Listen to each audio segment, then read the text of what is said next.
ಎಲ್ರಿಗೂ ನಮಸ್ತೆ. ಅಪ್ಪ ಅಮ್ಮ ಇಲ್ಲದಿದ್ದರೆ ಅಪ್ಪ ಇಲ್ಲ. ಫಾದರ್ಸ್ ಡೇ ಸೆಲೆಬ್ರೇಷನ್ ಮಾಡೋದ್ರ ಜೊತೆಗೆ ಬೇಕಾದರೆ ಮದರ್ ಬೇಕೇ ಬೇಕು. ಹಾಗಾಗಿ ನಾವು ಅಪ್ಪನಿಗೂ ಅಪ್ಪನಿಗೂ ಅಜ್ಜನಿಗೂ ಮುತ್ತಜ್ಜನಿಗೂ ಪಿಜ್ಜನಿಗೂ ಎಲ್ರಿಗೂ ನಾವು ಒಂದು ಹ್ಯಾಪಿ ಡೇ ಹೇಳ್ಬೋದು. ಆದರೆ ಈಗ ದೇವಸ್ಥಾನದಲ್ಲಿ ಗುಳಿಯಪ್ಪಕ್ಕೆ ಮಾತ್ರ ನಾವು ಬೆಲೆ ಕೊಡ್ತಾ ಇದ್ದೇವೆ. ಹಾಗಾದ್ದರಿಂದ ಅದು ಅಂದಿನ ಕಾಲದಕ್ಕಾದರೆ ಇಂದು ಏನಾಗ್ತದೆ ಅಂತ ಹೇಳಿದರೆ ಅಪ್ಪ ಬೆಪ್ಪ ಗಂಡ ದಂಡ ಅಂತ ಹೇಳೋ ಸ್ಥಿತಿಗೆ ಬರ್ತಾ ಉಂಟು. ಈ ನಾಗರಿಕತೆಯಲ್ಲಿ ನಾವು ಎಲ್ಲಿ ಸೋತಿದ್ದೇವೆ ಅಂತ ಹೆಚ್ಚು ಮಾತಾಡಲಿಕ್ಕೆ ಹೊರಟ್ರೆ ರವಿಶಂಕರ್ ಕಾರಂತರು ಮೊದಲೇ ಹೇಳಿದ್ದಾರೆ, ಒಂದು ಪರಿಧಿಯ ಒಳಗೆ ಮಾತಾಡಬೇಕು ಅಂತ. 8 ನಿಮಿಷದಲ್ಲಿ ಇದ್ದರೂ ಕೂಡ ಅದನ್ನು ಆಚಾರ ವಿಚಾರ ವ್ಯವಹಾರ ಆಹಾರ ವಿಹಾರದ ಬಗ್ಗೆ ನಾವು ಮಾತಾಡಲಿಕ್ಕೆ ಹೊರಟ್ರೆ ಅಂದಿಗೆ ಇಂದಿಗೆ ಎಷ್ಟು ವ್ಯತ್ಯಾಸ ಆಗಿದೆ ಅಂತೇಳಿ ಹೇಳಿದರೆ, ಅಂದು ನಾನು ಹಿಂದೂ, ಇಂದು ನಾನು ಹಿಂದೂ, ಮುಂದೆಯೂ ನಾನು ಹಿಂದೂ, ಆದರೆ ಇಂದೇ ಒಳ್ಳೆಯದು ಎಂದೆಂದು ಅಂತ ಹೇಳುವವರಿಗೆ ಸ್ವಲ್ಪ ಹಿಂದು ಮುಂದು ಅಂತ.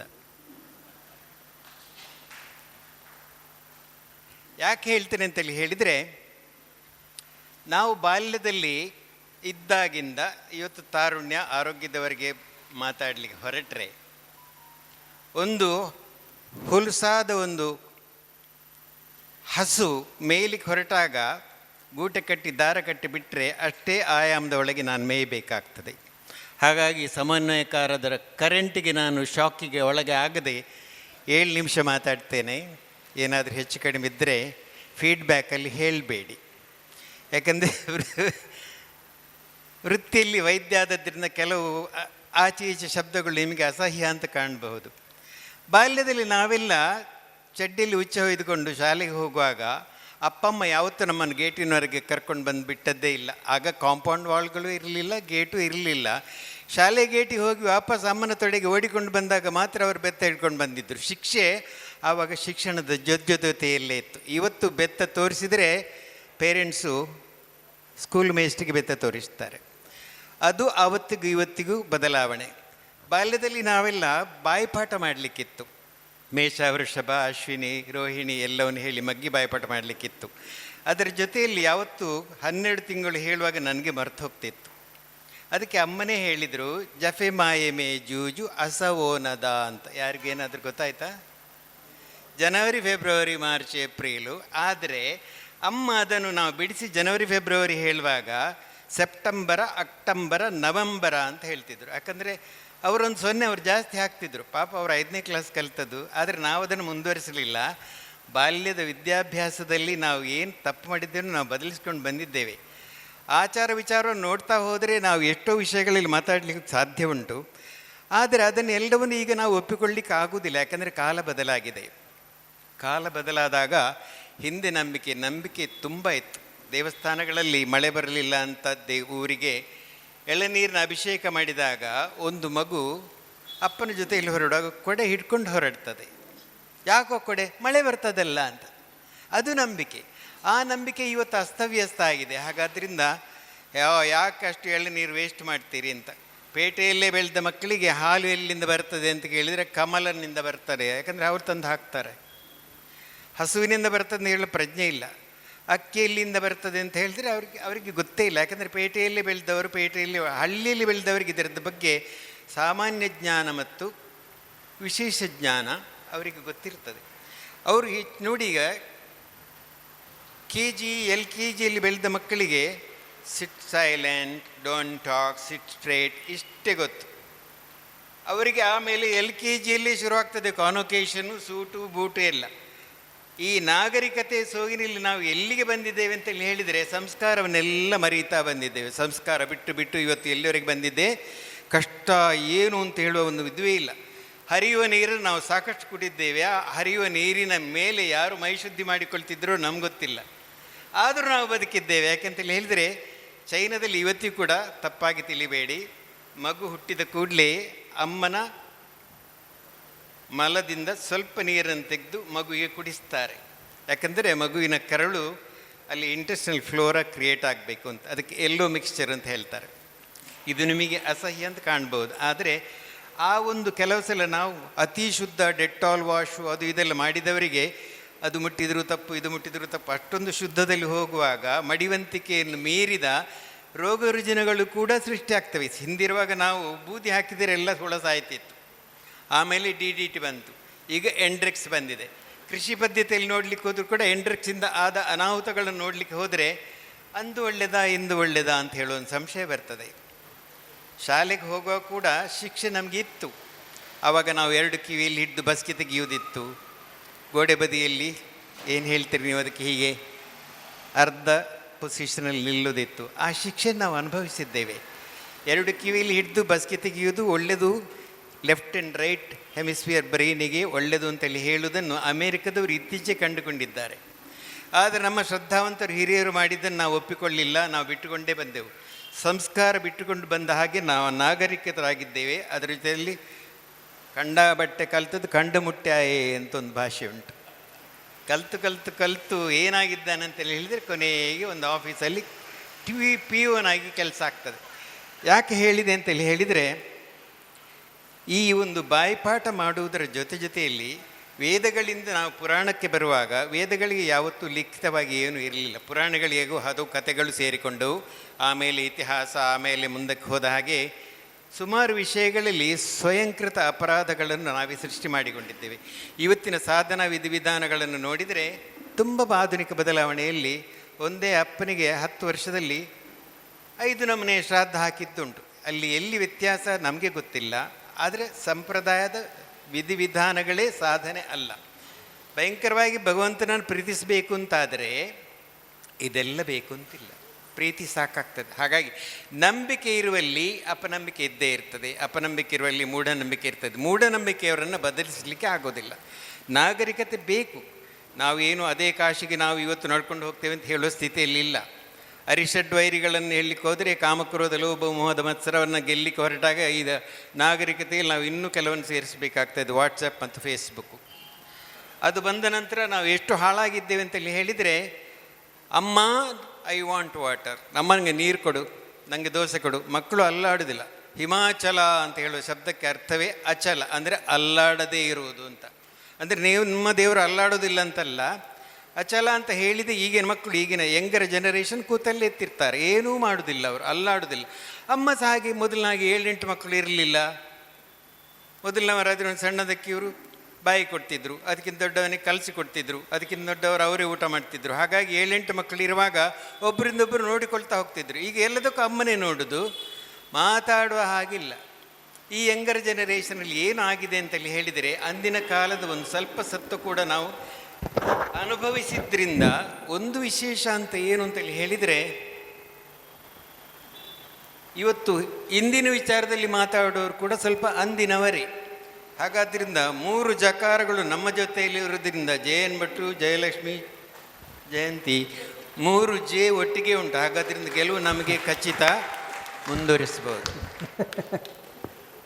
ಹೊಂಡಕ್ಕಿಂತಲೂ ಮುಂದೆ ಹೋಗಿ ಈಗ ಅರ್ಧ ಹೊಂಡ ಅಂತ ಬಂದಿದ್ದೀನಿ, ನೋಡಿರ್ಬೇಕೀಗ ARTH ಹೊಂಡ ಅಂತ. ಹಾಗಾಗಿ ನಮ್ಮ ರಸ್ತೆಗಳಿಗೆ ಸರಿಯಾಗಿ ವೆಹಿಕಲ್ ಬರ್ತಾ ಉಂಟು. ಕ್ಷಮಾಗುಣದಲ್ಲಿ ನಾನು ಮುಂದುವರಿಸೋದಿದ್ದರೆ, ಬೇಕಾದಷ್ಟು ಸಾರಿಗೆ ಸಂಪರ್ಕ ಉಂಟು ಹೌದು, ಆದರೆ ಇಲ್ಲಿಂದ ನೀವು ಉಡುಪಿಗೆ ಹೋಗುವಾಗ ಎಷ್ಟು ಜನರು ದೇವರ ಮೇಲೆ ದೇವರೇ ನನ್ನಲ್ಲಿ ಮುಟ್ಟಿಸಿ ಅಂತ ಬೇಡೋರು ನಿಮ್ಗೆ ಗೊತ್ತುಂಟಾ? ಸಾರಿಗೆ ಸಂಪರ್ಕ ಹೌದು, ಸಂಖ್ಯೆ ಜಾಸ್ತಿ ಆಗಿದೆ ವಾಹನದ್ದು, ಜೀವ ನಾವು ಕೈಯಲ್ಲಿ ಇಟ್ಕೊಳ್ಬೇಕು.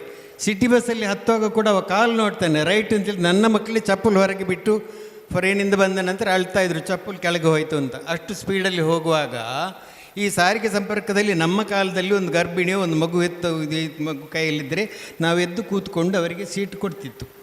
ಈಗ ವ್ಯವಧಾನವೇ ಇಲ್ಲ. ಯಾ ನೀರು ಬಂಡದು ಬಂಜಿರಾತನೆ ಯಾಂದ ಎಲ್ಲ ಕೊಡು ಅಂತ ಹೇಳ್ತಾರೆ. ಈ ಪೆದಂಬಿಗೆ ಕನ್ನಡದಲ್ಲಿ ಉಡಾಪೆ ಅಂತ ಹೇಳ್ತಾರೆ. ಹಾಗಾದ್ದರಿಂದ ಹರಿಯುವ ನೀರಿನ ಬಗ್ಗೆ ನೀವಿಬ್ಬರು ಮಾತಾಡಿದ್ರಿ. SN ಭಟ್ರು ಹೇಳಲೇಬೇಕು, ಯಾಕೆಂದರೆ ಜೇತಕ್ಕೆ ದೇಶ ಹಾಕಿದರೆ ಆಯಿತು. ಹರಿಯುವ ನೀರು ಇರುವಲ್ಲಿ ಶುದ್ಧ ಅಂತ ಲೆಕ್ಕ. ನಾವು ಅದರಲ್ಲಿ ಸ್ನಾನ ಮಾಡಿದ್ದೇವೆ, ತೀರ್ಥ ಅದು ಇದು ಎಲ್ಲ ಒದ್ವಿ. ಸ್ವಿಮ್ಮಿಂಗ್ ಪೂಲ್ ಒಳ್ಳೆ ಅಂತ ನೀವು ಪಿ ಊದಿದಿರಲ್ಲ, ಪಿ ಸ್ವಿಮ್ಮಿಂಗ್ ಪೂಲಲ್ಲಿ ಹೋದವರು ಇಲ್ಲಿ ಎಲ್ಲ ಎಷ್ಟು ಜನ ಅಲ್ಲಿ ಸ್ವಲ್ಪ ಮೈಯದ್ದು ಸ್ರಾವ ಬಿಟ್ಟು ಬಿಡ್ತಾರೆ ಅಂತ ಅಂದಾಜಿದ್ದರೆ ಹರಿಯುವ ನೀರಲ್ಲಿ ತೊಂದರೆ ಇಲ್ಲ ನೋಡಿ, ಹರಿಯುತ್ತಾ ಇರ್ತದೆ, ಶುದ್ಧವೇ ಅದು. ಈ ಸ್ವಿಮ್ಮಿಂಗ್ ಪೂಲಲ್ಲಿ ಹೋದವರಿಗೆ ಕಿವಿಯಲ್ಲಿ ಫಂಗಸ್ ಇನ್ಫೆಕ್ಷನ್, ಆಮೇಲೆ ಮೂತ್ರದ ಇನ್ಫೆಕ್ಷನ್ ಹೇಳ್ತಾ ಹೋದರೆ ಸುಮಾರು ಆಗ್ತದೆ. ಆರೋಗ್ಯದಲ್ಲಿ ನಾವು ಮಾತಾಡ್ತಾ ಹೋದರೆ ಸ್ವಿಗ್ಗಿ ಝೊಮ್ಯಾಟೊ ಮನೆ ಬಾಗಿಲಿಗೆ ಬರ್ತದೆ. ಹೌದು, ಮನೆ ಬಾಗಿಲಿಗೆ ಬರಾಗುವ ಸೂಪು ತಂದಾಗ ಮೂಗು ತುರಿಸಿ ಹಾಕಿದಾನ ಬೆರಳು ಅಂತ ನಾವು ನೋಡ್ತೇವಾ? ಹಾಗಾದ್ರಿಂದ ಎಲ್ಲ ಮನೆ ಬಾಗಿಲಿಗೆ ಬರ್ತದೆ. ಹೌದು, ಆಸ್ಪತ್ರೆ ಸಂಖ್ಯೆ ಜಾಸ್ತಿ ಆದ ಕೂಡಲೇ ಆರೋಗ್ಯ ವೃದ್ಧಿ ಆಯಿತು ಅಂತ ತಿಳ್ಕೊಳ್ಳೋದು ಮಹಾ ದೊಡ್ಡ ತಪ್ಪು. ಆಸ್ಪತ್ರೆ ಸಂಖ್ಯೆ ಜಾಸ್ತಿ ಆದ ಕೂಡಲೇ ದೇವಸ್ಥಾನ ಜಾಸ್ತಿ ಆದರೆ ಭಕ್ತರ ಸಂಖ್ಯೆ ಜಾಸ್ತಿ ಆಗ್ತದೆ. ಆಸ್ಪತ್ರೆ ಸಂಖ್ಯೆ ಜಾಸ್ತಿ ಆಗ್ತದೋ ಎಲ್ಲ ಆಸ್ಪತ್ರೆಗಳು ತುಂಬ ದುಡ್ಡು ಮಾಡ್ತಾ ಉಂಟು ಅಂತ ಹೇಳಿಕೊಳ್ಳಿ, ಅಷ್ಟೇ ಆರೋಗ್ಯ ನಿರೋಧಕ ಶಕ್ತಿಯನ್ನು ನಾವು ಕಳ್ಕೊಂಡಿದ್ದೇವೆ ಅಂತ ತಿಳ್ಕೊಳ್ಬೇಕು. ಹಾಗಾಗಿ ಹಿಂದಿನ ಕಾಲದಲ್ಲಿ ನಿಮಗೆ ಅಮಾಸೆಗೆ ಪಾಲದ ಕೆತ್ತೆ ಇದೆಲ್ಲ ಇತ್ತೌದು.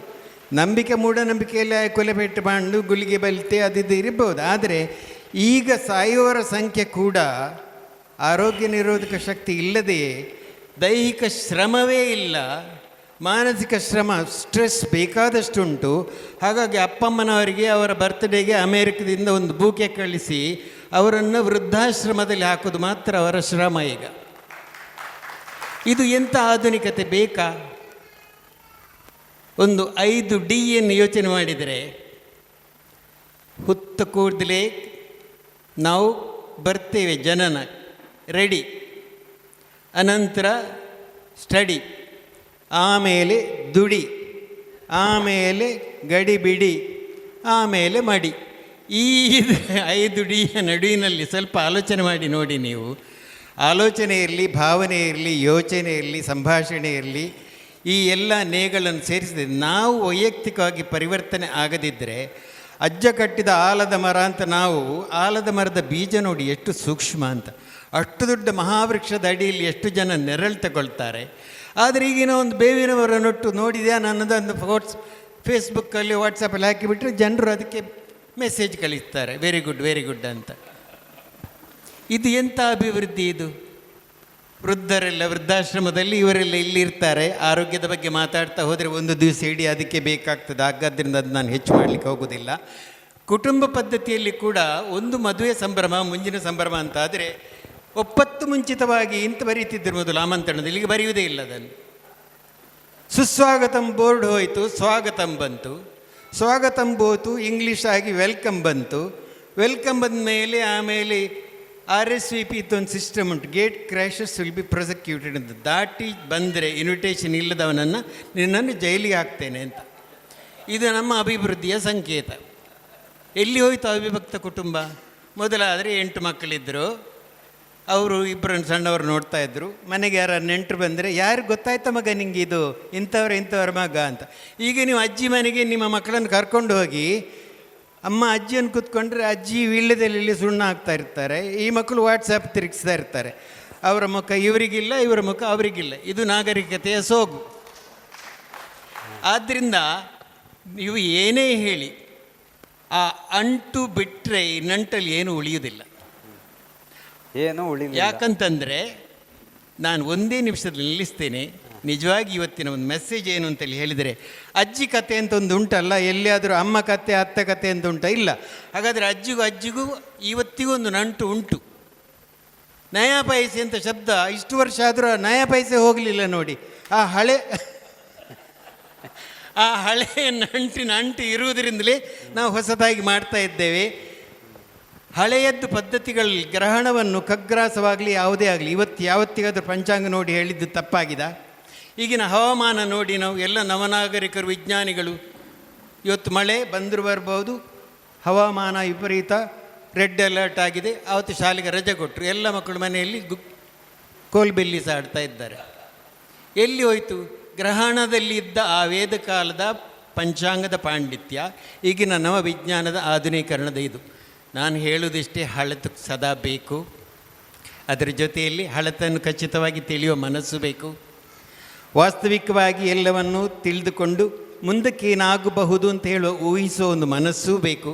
ಹಾಗಾಗಿ ನವಜಾಗೃತಿಯೊಂದಿಗೆ ಈಗ ಲಿವಿಂಗ್ ಟುಗೆದರ್ನ ಜೊತೆಯಲ್ಲಿ ಆಲ್ ಲಿವಿಂಗ್ ಟುಗೆದರ್ ಸಿಸ್ಟಮ್ ಬಂದರೆ ಮಾತ್ರ ಅವಿಭಕ್ತ ಕುಟುಂಬ ಪುನಃ ಸುಧಾರಿಸಲಿಕ್ಕೆ ಸಾಧ್ಯ ಉಂಟು. ನಮಸ್ತೆ.